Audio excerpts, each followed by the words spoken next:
Hi കൂട്ടുകാരെ, അപ്പോൾ എല്ലാവർക്കും പുതിയൊരു വീഡിയോയിലേക്ക് സ്വാഗതം.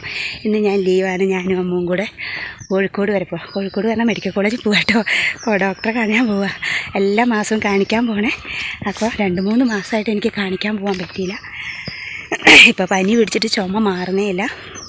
അപ്പോൾ ഈ മാസം കാണിക്കേണ്ട എല്ലാ മാസവും 4 മാസത്തിൽ 2 ആഴ്ചയാണ് കാണിക്കേണ്ടത്. 2-ാം ശനിയും 4-ാം ശനിയും. അപ്പോൾ ഇന്ന് 4-ാം ശനിയല്ലേ. അപ്പോൾ ഇന്ന് ഞങ്ങൾ കാണിക്കാൻ പോകാൻ ഞാനും അമ്മയും കൂടെ.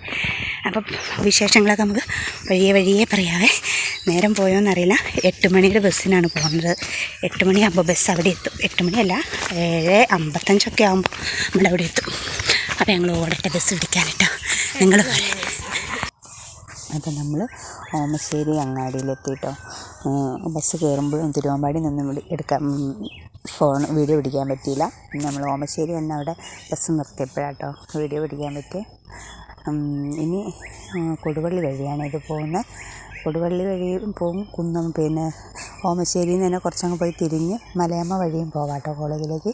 നമ്മൾ കൊടുവള്ളി വഴിയുള്ള വണ്ടിക്കാണ് കയറി. അതാകുമ്പോൾ നമുക്ക് വേഗം എത്താതെ ഒരു 9:15 ആകുമ്പോഴേക്കും കോളേജിൻ്റെ അവിടെ എത്തും. അപ്പം അവിടെ നാളെ കയറ്റി പോവാണ്. വഴിയരിയിലെ കാഴ്ചയൊക്കെ കണ്ട് അങ്ങനെ യാത്ര ചെയ്യാൻ എനിക്ക് ഭയങ്കര ഇഷ്ടമാണ്. ചില സമയത്ത് എനിക്ക് യാത്ര ചെയ്യുമ്പോൾ ഭയങ്കര ക്ഷീണമാണ്. പക്ഷെ ചില സമയത്ത് കുഴപ്പമില്ല. ഇങ്ങനെ ഒരുപാട് ദൂരങ്ങളിൽ പോകാൻ എനിക്കിഷ്ടം.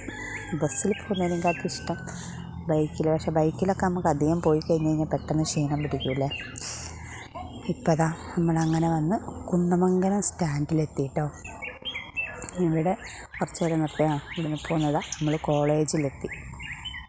അതെല്ലാം ഒന്ന് ജസ്റ്റ് സ്ഥലം കാണിക്കാൻ മാത്രം പിടിച്ചോളെ. കുന്നമംഗലം സ്റ്റാൻഡിലെത്തി. അവിടെ നിന്ന് നമ്മൾ കോളേജിൽ ഇപ്പോഴത്തെ കാഷ്വാലിറ്റി ഇവിടെയാണ് കേട്ടോ. പിന്നെ അത്യാഹിതം ഒക്കെ വരുമ്പോൾ കൊണ്ടുവരുന്ന പഴയ കാഷ്വാലിറ്റി അപ്പുറത്തെ ഭാഗത്തായിരുന്നു. ഇപ്പോൾ പുതിയത് ഇപ്പുറത്തേക്ക് മാറ്റി, സൂപ്പർ സ്പെഷ്യാലിറ്റീൻ്റെ അടുത്തേക്ക് മാറ്റിയിട്ടുണ്ടല്ലോ.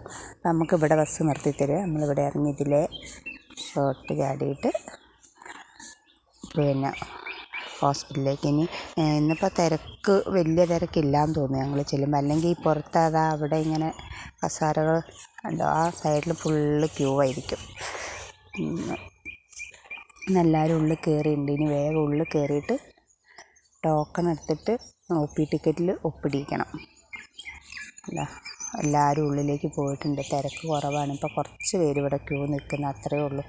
അല്ലെങ്കിൽ ഇതിൻ്റെ ഉള്ളിൽ നിറച്ച ആളായിരിക്കും കേട്ടോ. അപ്പോൾ എല്ലാ പ്രാവശ്യവും OP ടിക്കറ്റ് എടുക്കുമ്പോൾ പൈസയൊന്നും വേണ്ടേ. ഇന്നിപ്പോൾ OP ടിക്കറ്റ് എടുത്തിട്ടില്ല, അതിൽ ഒപ്പിടിച്ചിട്ടുള്ളൂ. അതിന് 10 രൂപ. ഈ പ്രാവശ്യം ഇതിപ്പോൾ പുതിയ 2025 നിയമമാണെന്ന് തോന്നുന്നു. 2025 ഞാൻ ആദ്യമായിട്ടാണ് വരുന്നത്. ഇതുവരെ വന്നില്ല. അപ്പോൾ കാർഡ് OP ചീട്ട് പുതുക്കേണ്ട പൈസയായിരിക്കും. നമ്മൾ OP ചീട്ടൊക്കെ എടുത്ത് എൻ്റെ ബ്ലഡ് ടെസ്റ്റ് ചെയ്യാൻ കൊടുക്കാൻ പോവുകയാണ്. നമ്മളിവിടെ നിന്ന് ബ്ലഡ് ടെസ്റ്റ് ചെയ്യുന്നതിൻ്റെ മുന്നേ ചീട്ടെടുക്കണമല്ലോ. ചീട്ടെടുത്ത് കഴിഞ്ഞാൽ അവർ വിളിക്കുക. ഇവിടെയാണ് നമുക്ക് സമയം ഒരുപാട് പോകുന്നത് കേട്ടോ. 1 മണിക്കൂർ 1.5 മണിക്കൂർ വേണം. ഇത് കൊടുക്കാനൊരു 1/2 മണിക്കൂറോളം ഇരിക്കണം, തിരക്ക് കാരണം. അത് കഴിഞ്ഞ് ബ്ലഡ് എടുത്ത് കൊടുത്തു കഴിഞ്ഞാൽ 1.5 മണിക്കൂറാട്ടോ റിസൾട്ട് കിട്ടാൻ. മമ്മീസിൽ പുറത്ത് കൊടുക്കുകയാണെങ്കിൽ 3/4 മണിക്കൂർ 1/2 മണിക്കൂറും കൊണ്ട് കിട്ടും. പക്ഷേ പുറത്ത് 130 രൂപയാണ് INR ടെസ്റ്റ് ചെയ്യാൻ. ഇതിൻ്റെ ഉള്ളിലാകുമ്പോൾ 90 രൂപയേ ഉള്ളൂ.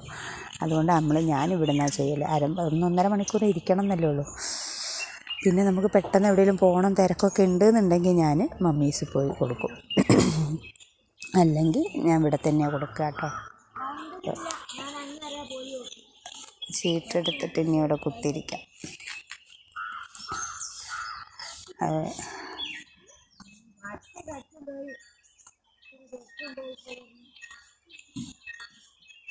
കോളേജിൽ ആദ്യമൊക്കെ വരുമ്പോൾ മാസാമാസം വരുമ്പോൾ എന്തോ വലിയൊരിതായിരുന്നു. ഇപ്പോൾ പിന്നെ ഒറ്റയ്ക്കൊക്കെ വരുമ്പോഴും ഒക്കെ പേടിയും ഇതൊക്കെയായിരുന്നു. ഇപ്പോൾ പിന്നെ അങ്ങനത്തെ പ്രശ്നമില്ല കേട്ടോ. സാധാ എന്താ പറയുക, സ്വന്തം വീട്ടിലേക്ക് പോകും പോലെ. എല്ലാ മാസവും ഇത് വന്നപ്പോൾ ഒരു 10-14 വർഷമായില്ലേ. അപ്പോൾ ഒരു വിഷയമില്ല. ഹോസ്പിറ്റലിലേക്ക് പോകാമെന്നൊന്നും തോന്നില്ല. ഞാൻ ബ്ലഡ് എടുക്കാൻ കയറിയതാട്ടോ. ചിലർ വെക്കുമ്പോൾ ഭയങ്കര വേദനയാണ്. എന്തായാലും ഞാൻ പേടിച്ച് കണ്ണിറുക്കിയിരിക്കുകയായിരുന്നു പുള്ളിക്കാരി കുത്താൻ വരുമ്പോൾ. പക്ഷേ കുത്തിയ സൂചി ഉറുമ്പ് കടിച്ച പോലും വേദന തോന്നിയിട്ടില്ല. പുള്ളിക്കാരി കുത്തിയതേ ഞാൻ അറിഞ്ഞില്ല. അങ്ങനെ തീരെ വേദന ഇല്ലാണ്ടാട്ടോ പുള്ളിക്കാരി കുത്തിയെ. കഴിഞ്ഞ പ്രാവശ്യം പോയിട്ടൊരു പുള്ളിക്കാരി എടുത്തിട്ട് എനിക്ക് കടഞ്ഞിട്ട് എനിക്ക് അവിടെ ഇങ്ങോട്ട് തടിച്ച് വന്ന് ഒരു മണിക്കൂറേക്ക് കട്ടുകഴപ്പും വേദനയായിരുന്നു. ഇത് വെച്ച് കുത്തിയതേ ഞാൻ അറിഞ്ഞില്ല കേട്ടോ. ഇനി ഞങ്ങൾ ബ്ലഡ് കൊടുത്തിന് 1.5 മണിക്കൂറായാലേ ഇത് കിട്ടുള്ളൂ. അപ്പോൾ നമ്മൾ മെല്ലെ ഇറങ്ങി ഹോസ്പിറ്റലിൻ്റെ ഉള്ളിൽ നിന്ന് ഇറങ്ങി കേട്ടോ. ഞങ്ങൾ രാവിലെ ഒന്നും കഴിക്കാതെ വന്നേ. അപ്പോൾ നമ്മൾ ഹോസ്പിറ്റലിൽ വരുന്ന അന്ന് നമ്മൾ വീട്ടിൽ നിന്ന് ഒന്നും കഴിക്കില്ല. ഇവിടെ വന്നു കഴിഞ്ഞാൽ ഇവിടുത്തെ കോഫി ഹൗസിലേക്ക് പോകും കേട്ടോ.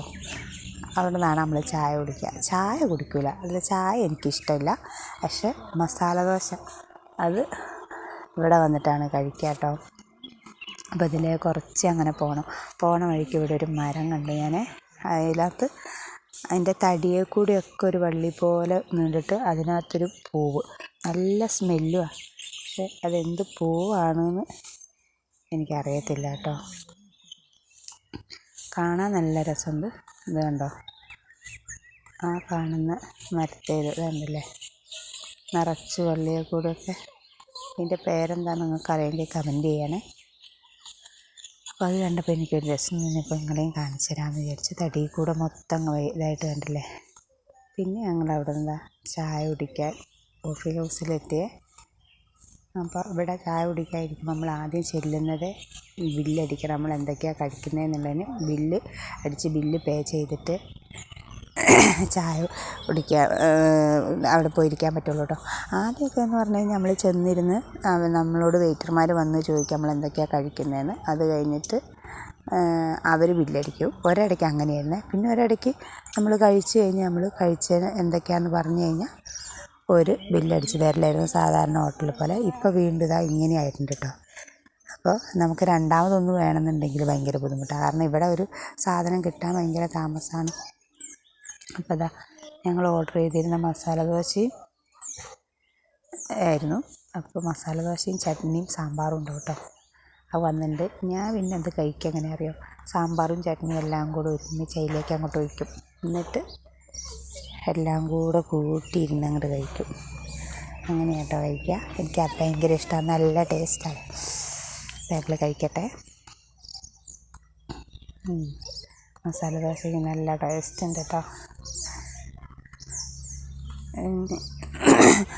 അമ്മൂന് ഈ ഒരു മസാല ദോശ എന്നാൽ ഞങ്ങൾക്ക് ഇനി ഒന്നും വേണ്ടി വരില്ല. ഞങ്ങൾ പിന്നെ എങ്ങനെയാണ് ഞങ്ങളിവിടെ വന്ന് കഴിഞ്ഞ് ഒരു മസാല ദോശ കഴിച്ച് കഴിഞ്ഞ് ഞങ്ങൾ പിന്നെ ഉച്ചയാവും ഹോസ്പിറ്റലിൽ നിന്ന് പോകുമ്പോൾ. ആ പോക്ക് പോയി ഞങ്ങളുടെ അവിടെ തിരുവമ്പാടി എത്തിക്കഴിയുമ്പോൾ വല്ല ജ്യൂസോ അങ്ങനെ എന്തെങ്കിലും കഴിച്ചിട്ട് ഞങ്ങൾ വീട്ടിലേക്ക് പോകല്. ഒരു മസാല ദോശ എന്നാൽ പിന്നെ വയറ് നിറയും കേട്ടോ. പിന്നെ വേറൊന്നും കഴിക്കണമെന്നില്ല. അപ്പോൾ അവിടെ നിന്ന് അതും കഴിച്ച് ഇന്ന് പിന്നെ ഞങ്ങൾ എൻ്റെ വീട്ടിലേക്കാണ് പോകുന്നത്, വയനാട്ടിലേക്ക്. എന്നാലും ഞങ്ങൾ ഇത് കഴിച്ച് കഴിഞ്ഞാൽ പിന്നെ ഞങ്ങൾ ഒന്നും കഴിക്കില്ല. പിന്നെ വെള്ളം കയ്യിൽ കരുതിയിട്ടുണ്ട്. അതുകൊണ്ട് ചിലപ്പോൾ ചായ എന്തെങ്കിലും കുടിക്കും, അല്ലെങ്കിൽ ഒന്നും കഴിക്കില്ല. പിന്നെ വയനാട്ടിലേക്കാണെങ്കിലും ഒരു 2-2.5 മണിക്കൂർ കൊണ്ട് എത്തുമല്ലോ. അപ്പോൾ പിന്നെ ഞങ്ങൾ ചെല്ലുമെന്ന് അറിയുന്നത് കൊണ്ട് അമ്മ എന്തെങ്കിലും ഉണ്ടാക്കി വെച്ചിട്ടുണ്ടാവും. അപ്പോൾ വീട്ടിൽ പോയിട്ട് കഴിക്കും. അപ്പോൾ ഞങ്ങൾ അത് കഴിക്കട്ടെ. അത് കഴിച്ച് കേട്ടോ. കോഫി ഹൗസ് ഞങ്ങൾ അങ്ങോട്ട് വരുമ്പോൾ എടുക്കാൻ മറന്നുപോയി. ചായ കുടിക്കാൻ കയറുമ്പോൾ വിശപ്പിൻ്റെ ഊക്കിൽ ഓടി കയറിപ്പോയി കുടിച്ച് വയറൊക്കെ നിറഞ്ഞു വന്നപ്പോഴാണ് അത് വീഡിയോ പിടിക്കാൻ തോന്നിയത്. അപ്പോൾ നമ്മൾ ചായയും കുടിച്ച് അന്ന് വീണ്ടും ഹോസ്പിറ്റലിലേക്ക് പോവാണ്. ഇനി അമ്മ പറഞ്ഞിട്ടുണ്ട് പേടയൊക്കെ വാങ്ങിയിട്ടുണ്ട്. ഇനി അവിടെ പോയിട്ട് അതും കുത്തിയിരുന്നത് അതൊന്ന് ഇരിക്കുമല്ലോ. രണ്ട് സൈഡിലും ആശുപത്രിയിലേക്ക് വന്ന ആൾക്കാർ വണ്ടി നിർത്തിയിട്ടാണെന്ന് തോന്നുന്നു. ജോലിക്ക് വന്നവരുണ്ടാവും, ഹോസ്പിറ്റലിൽ അഡ്മിറ്റ് ആയവർ അങ്ങനെയൊക്കെ ഉള്ളവരുണ്ടാവുമല്ലോ. അപ്പോൾ നമ്മൾ റിസൾട്ടൊക്കെ കിട്ടിയിട്ടുണ്ട് കേട്ടോ. INR ലേശം കൂടുതലുണ്ട്, ഓവറില്ല. 2.5 മുതൽ 3.5 വരെയാണ് നോർമലി. അത് കുറച്ച് ഒരു 4 ആയാലാണ് കൂടിയെന്ന് പറയുള്ളത്. എനിക്ക് 3.13 ഉള്ളതുകൊണ്ട് വലിയ കുഴപ്പമില്ല. ഇതാ എൻ്റെ 69 ടോക്കണേ. ഇപ്പം 65 ആയിട്ടുണ്ട്. ഇത് പിന്നെ അടുത്ത 5 എണ്ണം വിളിക്കുന്നതിൽ എനിക്ക് കയറാം. പക്ഷേ ഈ 5 എണ്ണം തന്നെ ആയിട്ട് 65 എന്നുള്ളത് വന്നിട്ട് തന്നെ എത്രയോ നേരമായി. ഒരു ഡോക്ടറേ ഉള്ളൂ, പക്ഷെ പുള്ളി അതുകൊണ്ട് ഭയങ്കര താമസമാണ്, കുറേ നേരം ഇരിക്കണം. ഇനി എത്ര നേരം കഴിഞ്ഞിട്ട് നമുക്ക് കയറാനാവുക അറിയില്ല. ഇനി എന്തായാലും അങ്ങോട്ട് പോയി നിന്നേക്കാം. കാരണം വിളിക്കുമ്പോൾ അവിടെ ചെന്ന് അതിൻ്റെ മുന്നിൽ നിന്നില്ലെങ്കിൽ അങ്ങേരെന്തേലും പറയും. അപ്പം ഞാൻ ഡോക്ടറെ കാണിച്ച് തരാം കേട്ടോ.